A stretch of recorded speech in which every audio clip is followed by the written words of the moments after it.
자비로우시며 은혜가 풍성하신 하나님 아버지, 거룩한 뒤를 맞이하여 부족하고 연약한 저희들을 인도하시고 한마음 한뜻으로 찬양하며 경배하게 하시고 기쁨과 감사의 예배를 드리게 하시니 감사드립니다. 아멘. 많이 추운 날씨 속에서도 어려운 일이 닥쳤을 때에도 외로움과 고통이 찾아왔을 때에도 주님께서 사랑하는 내 아들아, 사랑하는 내 딸아 부르시며 안심시켜 주시고 따스한 품으로 안아주시고 믿음 안에서 살아갈 수 있는 가르침을 주심을 정말 감사드립니다. 아멘.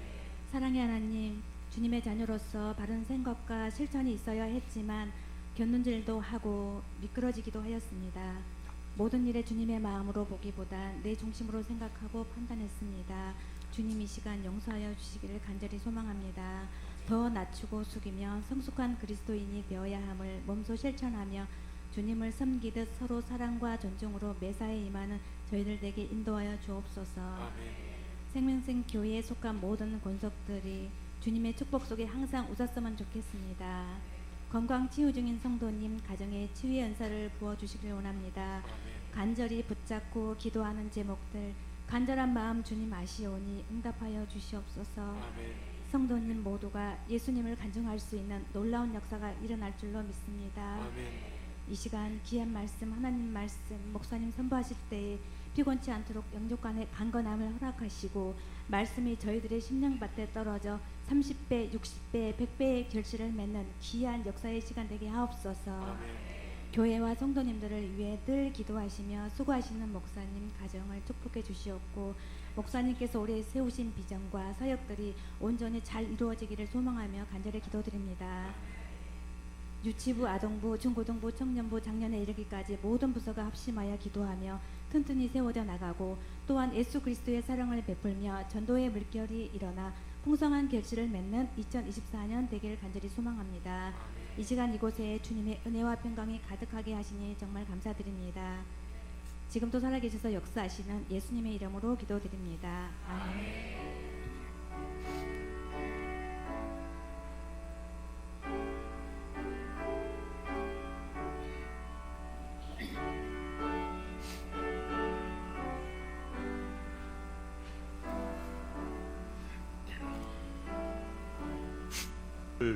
주신 말씀은 요한복음 1장 35절에서 45절. 또 이튿날 요한이 자기 제자 중 두 사람과 함께 섰다가 예수께서 근이심을 보고 말하되 보라 하나님의 어린 양이로다. 두 제자가 그의 말을 듣고 예수를 따르거늘 예수께서 돌이켜 그 따르는 것을 보시고 물어 이르시되 무엇을 구하느냐 이르되 랍비여 어디 계시오니까 하니 예수께서 이르시되 와서 보라. 그러므로 그들이 가서 계신 데를 보고 그날 함께 거하니 때가 10시쯤 되었더라.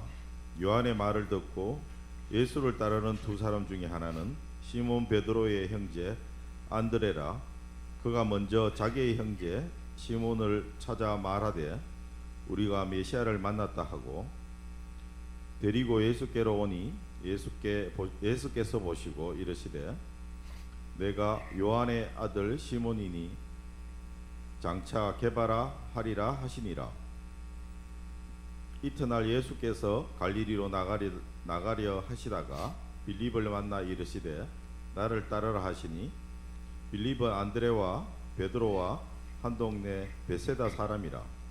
빌립이 나다니엘을 찾아 이르되 모세가 율법을 기록하였고 여러 선지자가 기록한 그 일을 우리가 만났으니 요셉의 아들 나사렛 예수니라. 아멘. 아멘. 오늘 말씀은 복음 전도가 어떻게 시작이 되고 전도의 대상이 누구인가를 우리에게 들려주는 말씀입니다. 개인 전도의 한 모델을 우리에게 가르쳐주고 있습니다. 안드레가 베드로의 형제였는데 안드레가 누구의 제자였는가를 오늘 본문 앞부분에 소개하고 있습니다. 35절에 또 말씀하고 있는데 또 이튿날 그러니까 예수님을 하나님의 아들이라 그렇게 선언한 그 이튿날에 세례 요한이 자기 제자 중 두 사람과 함께 서 있었다 하겠습니다. 세례 요한은 앞부분에 예수님을 소개할 때 예수님 요한의 뒤에 오시는 분, 세례 요한이 하나님의 아들을 소개하는 그분이 누군가를 이제 증언하고 있는데, 당시 사람들은 세례 요한이 대단한 인물로 혹시 하나님의 아들이 아닐까라고 여길 정도로 많은 사람들이 하나님의 사람이다, 선지자다, 많은 사람들이 존경하고 우러러보는 수많은 사람들이 따르는 그런 사람이었습니다. 근데 내 뒤에 오는 분, 내가 소개할 하나님의 아들, 그 메시아가 누군지 세례 요한이 몰랐다 그랬습니다. 1장 33절에 메시아가 누군지 알지 못했는데, 그런데 세례 요한에게 요한아, 내가 하나님의 아들이 누구인지 내게 알려줄 텐데 그 사람은 누구냐? 사람들에게 물로 세례를 주라 하신 하나님께서 하신 말씀이에요. 사람들에게 물로 세례를 베풀어서 자기의 죄와 잘못을 돌이키고 하나님의 아들을 맞이하는 준비를 하라라고 그렇게 말했던 하나님께서 그 세례 요한에게 말씀했다는 거예요. 성령이 누구 위에 머무는 것을 보거든, 성령이 누구인가 아는 성령의 그 기름 부음이, 성령이 그 안에 임하는 것을 보게 될 그 사람에게 성령이 임하는 것을 보게 될 것이다. 그래서 성령이 임하는 것을, 머무는 것을 보거든 그가 바로 성령으로 세례를 베푸느니 즉 하나님의 아들이다라고 알려줬어요. 근데 예수님이 세례 요한에게 요단에서 물에서 세례를 받고, 그 당시 세례는 이제 강에다가 온몸을 완전히 담그고 그리고 물속에 들어갔다가 올라올 때 하늘에서 성령이 비둘기처럼 비둘기가 내리는 것처럼 성령이 세례를 받는 예수님에게, 예수님이 하나님의 아들인 줄 몰랐죠. 성령이 머무는 것을 봤단 말이에요.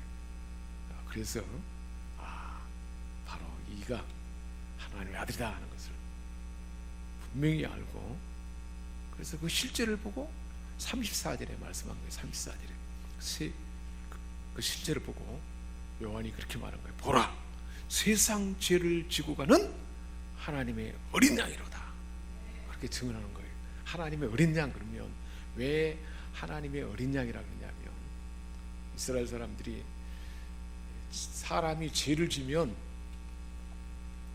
죄 용서함을 받아야 되는데 뭔가 용서함 받으려면 대가를 치러야 되잖아요.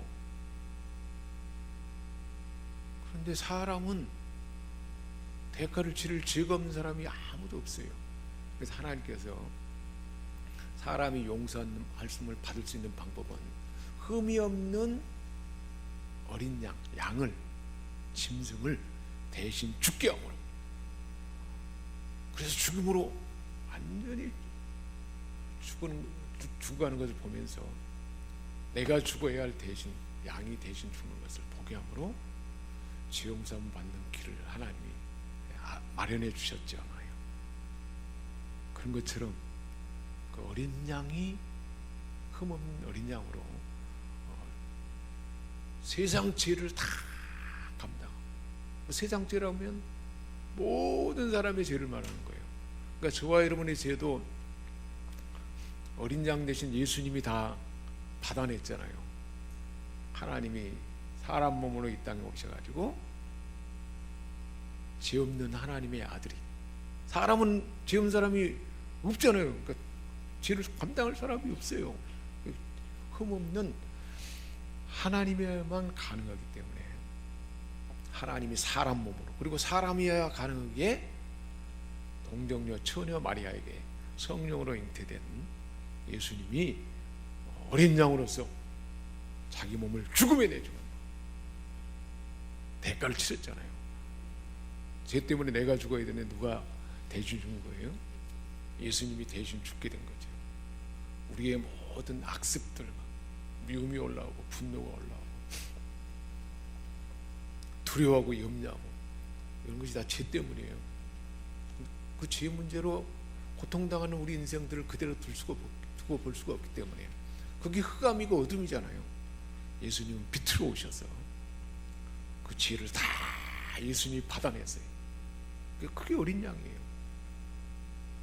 대신 죽음으로 죄가 없어질 뿐만 아니라 예수님의 완전한 생명을 우리에게 새로 부어주게 된 것입니다. 그것이 예수님 살아남으로 우리에게 주어진 거죠. 그래서 그 예수님이 바로 구원자이신 그분이 바로 하나님의 아들 예수 그리스도다, 예수다 하는 것을 제자들에게, 세례 요한의 제자들에게 보여주고 바로 저분이 우리가 따라야 할 스승이고 하나님의 아들이다 라고 증언했어요. 40절에 세례 요한의 이 말을 듣고 예수를 따르는 두 사람 중에 하나는 세례 요한의 이 말을 듣고 이제 너희들은 나의 제자였지만 이제 저분 예수를 따라라, 예수님을 따라라 라고 그렇게 말했던 두 제자가 있는데 두 사람 중에 하나는 시몬 베드로의 형제 안드레다. 베드로의 형제 안드레가 가장 먼저 예수님의 제자가 된 거죠. 누구와? 다른 한 사람인데 그 사람은 요한이에요. 요한, 사도 요한. 요한과 안드레가 누구의 제자였어요?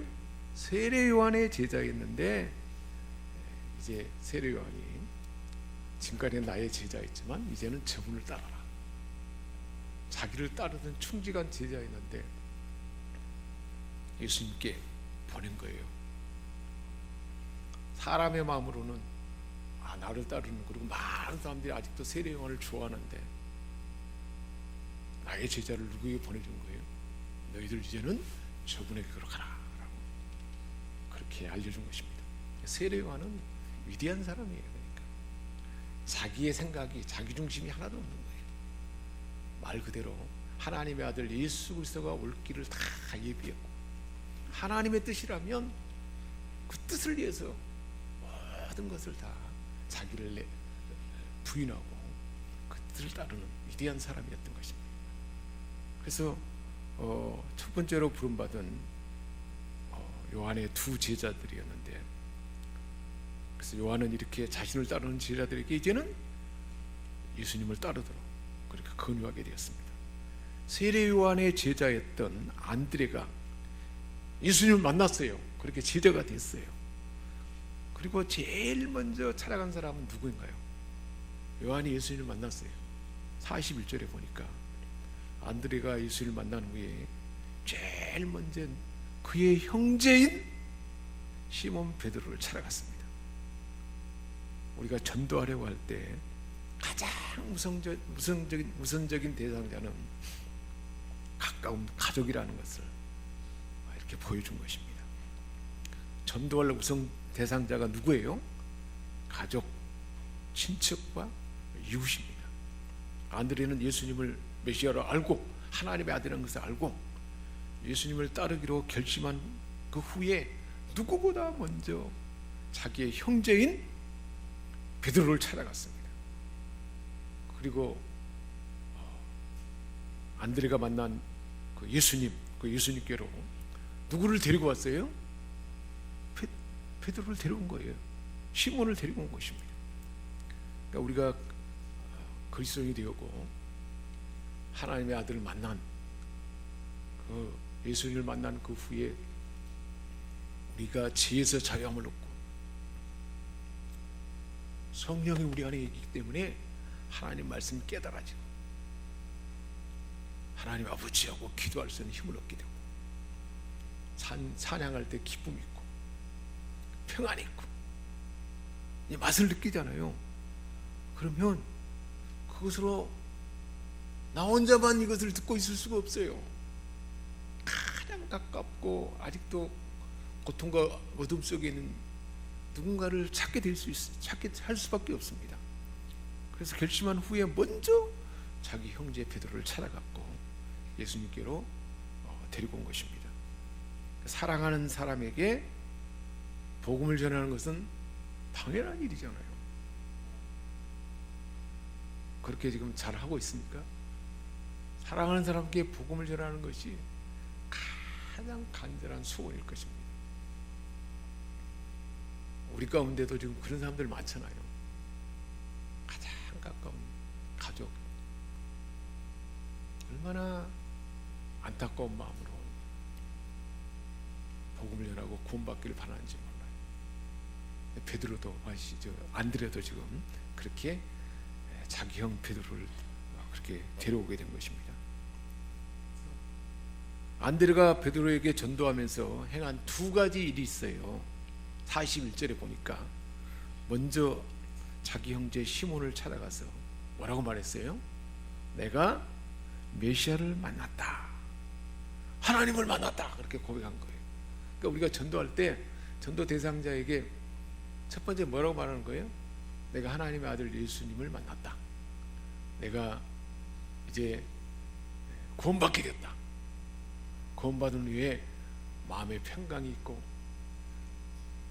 왠지 모르게 삶이 질서 잡히고 달라진 것을 경험할 수 있잖아요.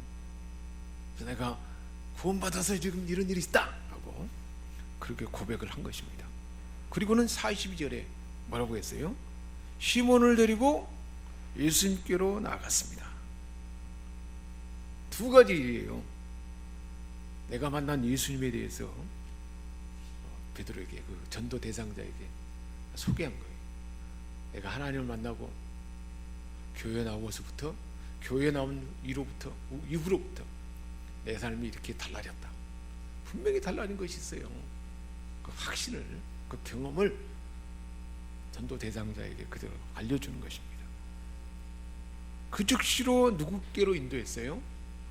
예수님께로 인도해서 데리고 오는 거예요. 데리고 오는 거예요, 바로. 복음 전도는 그렇게 어려운 일이 아닙니다. 쉽고 간단한 일입니다. 예수님을 만났다. 내가 예수 믿고 하나님 주신 은혜와 자유와 평강, 구원, 실제로 이 값은 세상 어떤 것과 비교할 수 없는 것이지 않겠습니까? 내가 죄 용서함 받았어요. 죄가, 모든 죄가 용서함 받았어요. 그 마음에 얼마나 평안이 있습니까? 죽음으로 내 인생이 끝나는 것이 아니고 죽음 후에는 천국이 있다는 거예요. 이 땅에서도 천국의 삶을 살잖아요. 사람이 죽음 후에 내가 천국이 보장된다면 아예 전 재산을 다 털어서라도 천국을 갈 수 있다면 그거 아는 사람이 있겠어요? 영원한 천국이 있는데, 근데 그게 가능한 일이잖아요.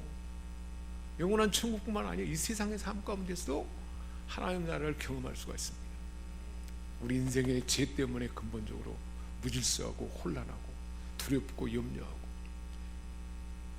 떨리고 막 이런 모든 어둠이 다 사라지잖아요. 하나님을 아빠 아버지라고 부를 수 있게 되고, 얼마나 소중한 일인가요? 이 가치는 이루 말할 수 없습니다. 그 경험을 그대로 전하는 것입니다. 그리고 그 이야기를 들은 전도 대상자에게 가보자 라고, 내가 그래서 복음 전한다는 것은 내가 먼저 만난 예수 그리스도를 전하는 것이고, 그 후에 예수께로 데려오는 것입니다. 즉 하나님의 교회로 이끌고 와서 예배에 참여하게 하는 거예요. 그래서 예배에 참여하게 되고, 예배 가운데 하나님이 함께 계시잖아요. 예수님이 이곳에 함께 있는 것입니다. 하나님 말씀을 선포자, 설교자를 통해서 하나님 말씀을 듣습니다. 또 사람들과 교회 오게 되면 상담을 통해서 또 예수님 만나게 되고 하나님을 경험하게 되는 것입니다. 그렇게 되도록 데리고 오기만 하면 되는 거예요. 자, 그러면 어떤 일이 있게 될까요? 성경이나 교회사를 통해서 보면 안드레는 베드로에 비해서 큰 일을 하거나 중요한 역할을 하지는 못했습니다. 그런데 안드레가 베드로를 전도하지 않았다면 사도 베드로는 존재하지 않았을 것입니다. 존재할 수가 없는 것이죠. 내가 전도한 사람이 앞으로 어떤 사람이 될지 아무도 모릅니다. 한 영혼 한 영혼이 얼마나 귀한지 몰라요. 우리는 감히 알지 못합니다. 안드레가 전도한 그 베드로, 대단한 인물이잖아요. 예수님의 수제자였고, 우리가 전도한 사람이 어떤 사람이 될지 몰라요. 선교지에서 복음을 전하고 구원받게 하면 그 사람이 그 지역에서 어떤 인물이 될지 몰라요. 그를 통해서 또 다른 사람이 구원받게 되면 그 사람이 어떤 일을 하게 될지 우리는 상상할 수 없습니다. 하나님은 하시는 거예요. 그게 전도의 열매인 것입니다. 얼마나 놀라운 일인가요? 그래서 시몬을 예수님께 데려왔어요. 42절에. 그래서 예수님이 하신 말씀이 어떤 말씀인가요? 내가 요한의 아들 시몬이나 장차 게바라 하리라. 게바는 반석이라는 거예요. 예수님은 시몬이라는 그 이름은 갈 때 이들이 흔들리고, 그리고 얼마나 혈기가 왕성한지 몰라요. 순간적으로 자기가 감정이 올라오는 대로 막 말해버리고 행동하는 그런 사람이었습니다. 우리 모든 사람이 결함이 있어요. 부족한 점이 있어요. 그런데 그런 부족함을 예수님은 완전히 바꿔놓은 거예요. 너희 지금 시몬인데 너는 이들이 흔들리는 갈대밭처럼 종잡을 데가 없고, 또 성격도 급하고 생각나는 대로 말해버리고 행동하고, 하여튼 다른 사람들이, 모든 사람이 볼 때도 부족함이 많아요. 근데 예수님은 장차 너는 반석이 될 것이다. 든든한 하나님 나라의 기초석이 된다는 거예요. 엄청난 일이죠. 예수님이 수제자가 됐잖아요. 그래서 갈대와 같이 흔들려서 시몬이. 사랑하는 여러분, 우리가 누군가를 전도하면요, 그 사람은 현재 시몬이에요. 여러 가지 부족이에요. 성깔도 더럽고, 또 삶도 엉망이고 무질서하고, 이열이 흔들리고, 부족한 점이 많아요. 여러 가지 흠이 많아요. 그런데 교회 나오면 완전히 달라지는 거예요. 시몬이 뭐가 되는 거예요? 베드로가 되는 거예요. 반석이 되는 거예요. 하나님은요, 이처럼 우리 각 사람의 과거가 어떻든지 그것을 문제 삼지 않아요. 과거의 부족함, 그 모든 것들이 다 미래의 바탕이 되는 거예요. 결국은 오히려 그게 바탕이 돼가지고 더 좋은 듬직한 하나님 나라를 위해서, 그리고 그 삶 가운데 세상에 선한 영향력을 나타내는 위대한 인물이 되게 하는 거예요. 그런데 우리가 전도하지 않을 수가 있어요? 구원받고 천국 가는 것이고, 그리고 그 사람이 완전히 지금과 달라지는데 얼마나 대단한지 몰라요. 바로 창조주 하나님으로서 예수님이 선포한 거예요. 너는 지금 시몬인데 장차 반석이 될 것이다. 너가 지금 시몬인데 지금 어둠 속에 있고 흔들리는 갈대처럼 정잡을 데 없는 사람이고, 혈기도 왕성하고 함부로 말하고 모든 삶이 형편없는데 너는 이제 반석이 될 것이다. 그렇게 바꿔주는 거예요. 우리 모두에게도 마찬가지예요. 각 사람 안에 있는 숨겨있는 엄청난 잠재력을 일깨워서 그 삶을 살아가도록 하는 분이 우리 주님이에요. 교회 나오면 그렇게 됩니다. 교회 나오면요, 학벌, 지금까지 경험한 지식, 그건 아무것도 아니에요. 완전히 달라져 버려요. 그래서 시골 할머니, 초등학교도 나오지 않은 사람도 하나님 말씀을 듣고 성령의 지혜가 임하면요, 학박사 누구보다도 더 지혜롭고 분별력이 아주 탁월해 버려요. 왜 그럴까요? 하나님이 그 삶을 바꾸는 거예요. 실제로 그런 걸 많이 볼 수 있잖아요. 얼마나 지혜로운지 몰라요. 하나님 그렇게 일하시는 것입니다. 예수님 선포한 그대로 베드로는 예수님 부활 후에 성령 충만을 받아서 초대교회 대표적인 사도였고 교회 지도자로서 반석의 그 면모를 그대로 보여주게 됐습니다. 우리가 지금 아주 형편없다고 여기고 저게 사람이 될까? 저렇게 살아가는 사람을 어떻게 하나님이 구원해낼까? 아주 부정적으로 보는 그 누구랄지라도 하나님께 데려오기만 하면 어떻게 되는 거예요? 시몬이 베드로가 되는 거예요. 그 대상자 지난주에 기록했죠. 또 이번 주에 또 생각나는 사람도 보태가지고 그 사람이 달라진다니까요. 그 일을 우리가 행하는 것입니다. 우리는 데려오기만 하면 누가 그렇게 바꿔놓는 거예요? 안드레가 데려오기만 했어요. 근데 예수님과 동행하면서 그 삶이 달라지게 된 것입니다. 이튿날 안드레와 비슷한 형식으로 나다나엘을 전도한 사람이 있어요. 그게 누구냐면 이튿날 또 지나가다가 예수님이 빌립을 불러서 예수님 제자로 삼았습니다. 그래서 예수님의 제자가 된 빌립은 예수님을 따르기로 결심한 그 후에 곧바로 누구를 찾아갔어요? 곧바로 그랬어요. 안드레도 곧바로 그랬어요. 멈추지 않는 거예요. 곧바로 찾아가는 거예요. 곧바로. 우리 김현옥 성도님이 지금 마음에 품고 기록도 해냈을 거예요 아마. 근데 멈추면 안 돼요. 어떻게 해야 돼요? 곧바로 찾아가는 거예요. 곧바로. 지금 빌립도 곧바로 찾아갑니다. 누구를 찾아갔습니까?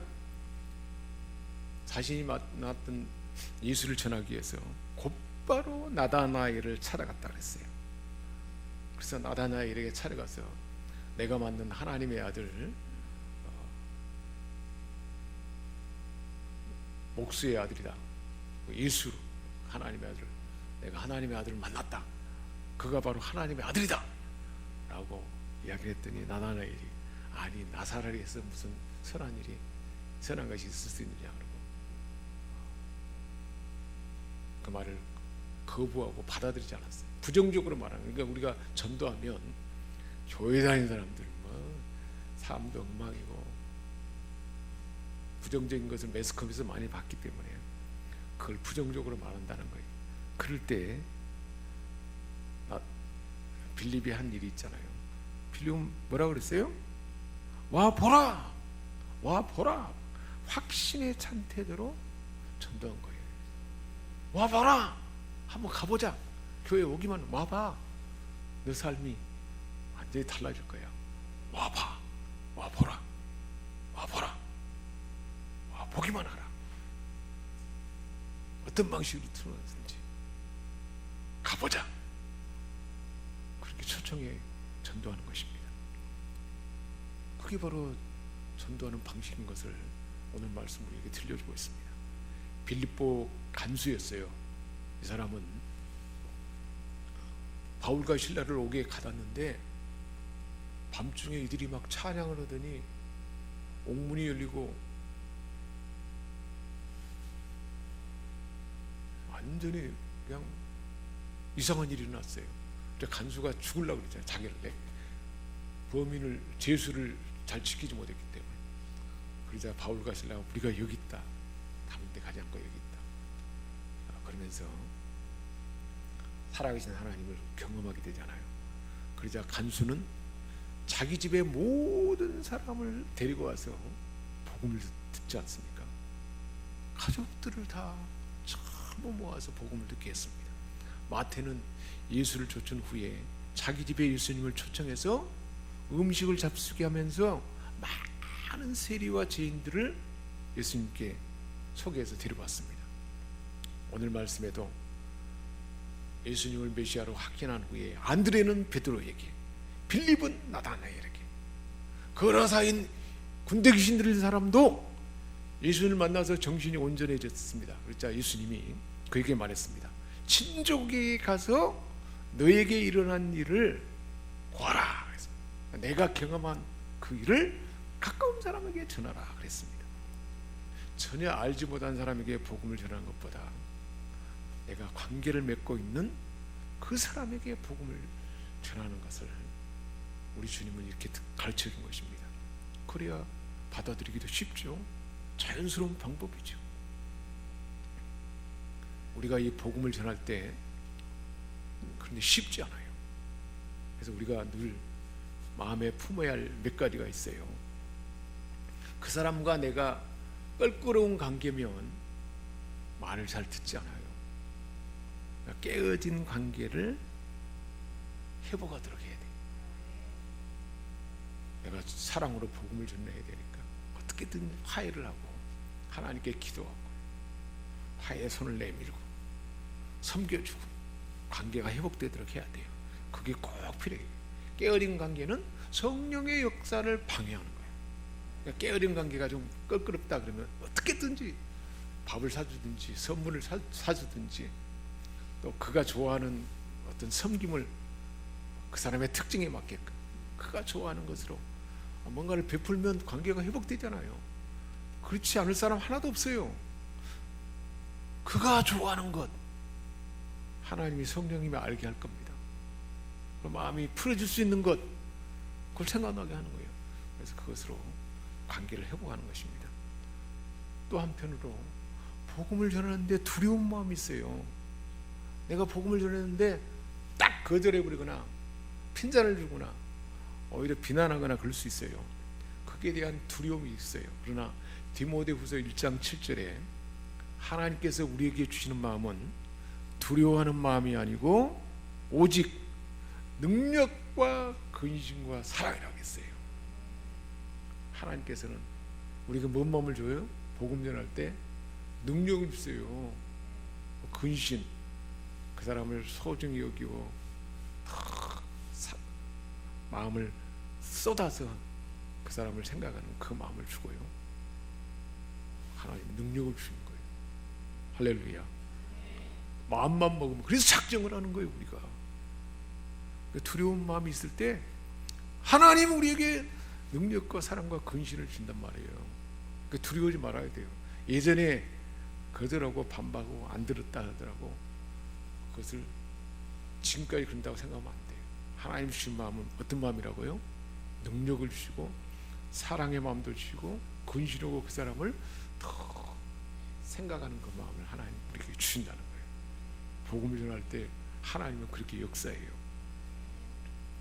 나는 체험이 부족해. 지금 경험이 없어. 그럴 수 있어요. 네, 하나님을 신뢰하는 믿음으로 확신을 가지면 성령님이 반드시 일하십니다. 내가 시작만 하면 누가 일하는 거예요? 성령님이 역사해요. 그게 가능한 것입니다.